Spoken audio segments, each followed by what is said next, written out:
So let's go to the next one. So here's another fact check from Snopes. Charlie Kirk called Martin Luther King Jr. awful. That one seems to me to be correct.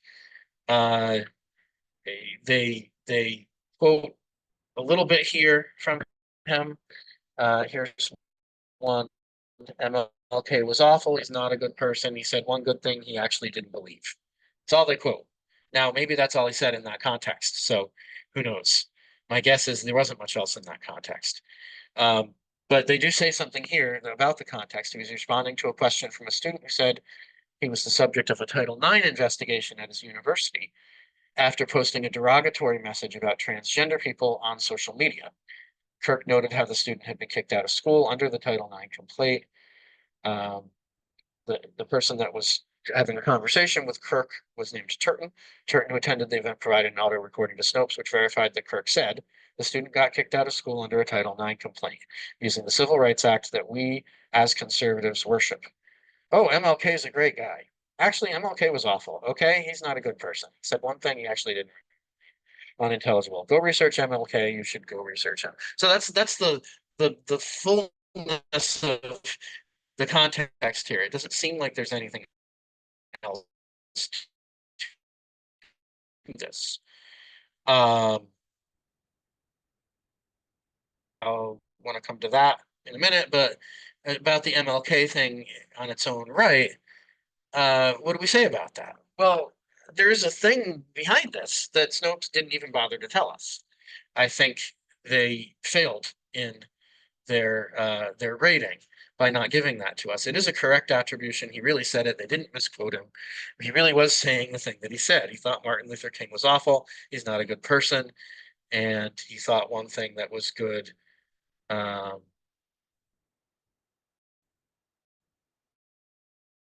that he didn't actually believe, according to Kirk.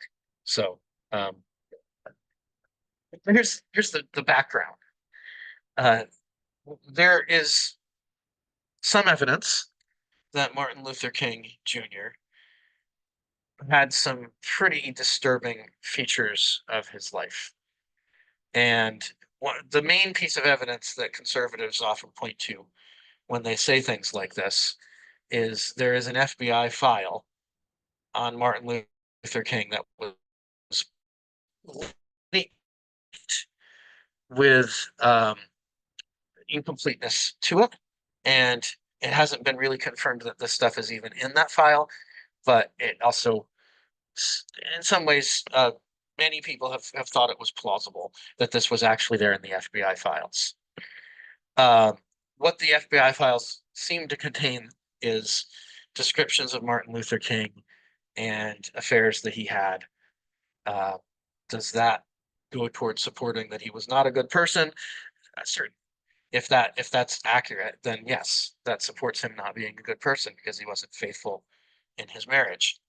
And there's one particular document that J. Edgar Hoover was holding over. I mean, he wasn't holding it over him in a threatening way. King didn't know they had this, but it seems to be that he was holding on to this in case he needed it to discredit King. There had been either transcripts of a conversation or recordings or something like that in these files with King and a bunch of other people joking about raping people. If that's accurate, yes, terrible person, right? Uh, uh, do we know that this file is accurate? No, we don't. Do we know that they have it? I'm not even sure we know that they have it. I think we have good evidence that this is in the file. We also know that J. Edgar Hoover was a terrible person, and we know that the FBI was trying to find as much dirt as they could on King. Who knows how much of what they had was accurate if they did have this? And we don't even really know for sure if this is actually there, or if the person who supposedly leaked it was just making it up. So until we actually have the FBI file released, we don't know for sure that this stuff was actually in there. And conservatives, because it fits the things they want to say, they have a story, they have a narrative, and they see something that seems like it fits it. This is a case of how confirmation bias, other unconscious cognitive biases that we have work. They see the thing that looks like it might confirm their view that he was on the wrong side of things. and they jump right on it, right? So we'll get to the wrong side of things in a minute, but I think what's going on with this is the awful person bit is that that's what he's thinking of. Now, there's other things behind it as well that probably to the social justice left is not a sign of him being awful. They probably would even approve of this. There's a part of Martin Luther King and his thinking that a lot of people on the right are not happy about. They think King was wrong about, and that's his theology. King presented himself as a Christian, and yet he didn't believe in the Trinity. He didn't believe that Jesus was God. He didn't believe that salvation is what Protestant theology describes it as. He presents salvation as some much lesser thing that doesn't even involve an afterlife because he's not sure there is one. Now, he wrote all those things in a published master's thesis or PhD dissertation, one of the two, um, while he was in seminary. I don't remember which one of the two that it was in. He did both degrees, but I don't remember which one of those it was. It was in his younger years. Is it possible that he was kind of wandering from the faith that he was raised with, and when he went back into the churches that he had been raised in, he kind of moved away from that stuff? For all we know, sure.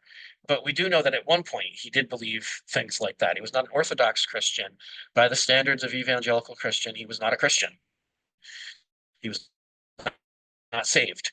He was not um, in the kingdom of God. He was a heretic. So is that partly affecting what Kirk is saying here? I suspect it might be. So, and again, Snopes does not give us any of the background of why people on the political right have criticisms of Martin Luther King. They're not telling us any of that stuff, probably because they don't even know about it. Why? Because we live in our bubbles, right? We don't understand each other. We don't listen to each other. We don't understand why people say the things they say.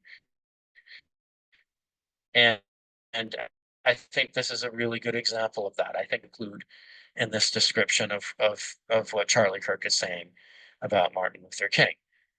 So, and I think that is a legitimate criticism of the Snopes article. I really do think it is.